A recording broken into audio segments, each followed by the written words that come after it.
આપણે ગુજરાતની અંદર હિન્દુ, મુસલમાન, શીખાય, શીખ બધાય આપણે રહીએ છીએ. એવી રીતે પારસી લોકો પણ રહે છે. હવે પારસી લોકો છે ને એ ગુજરાતની બહારથી આવ્યા.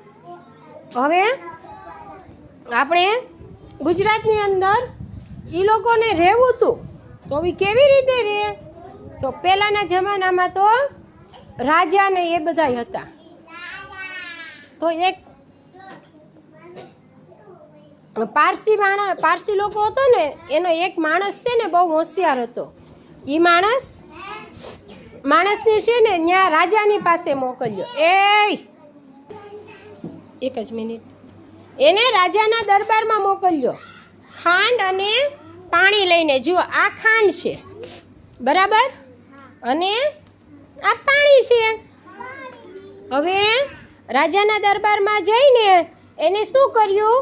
ખાંડ હતી ને એ ખાંડ એને આ પાણીના ગ્લાસમાં નાખી અને ધીમે ધીમે ધીમે એ ખાંડ ઓગાળી.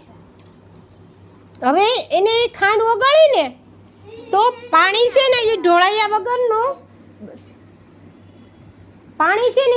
વગરનું ગળું થઈ ગયું. કેવું થઈ ગયું?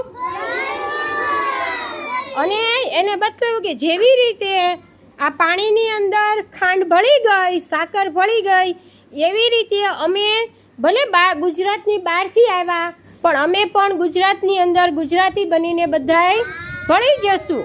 તમે અમને રહેવાની ઇજાજત આપો. એટલે અહીંના જે રાજા હતા ને એ ખુશ થઈ ગયા અને પારસી લોકોને રહેવાની ઇજાજત આપી દીધી. તો પારસી લોકો ત્યારથી આપણા ગુજરાતમાં રહેશે.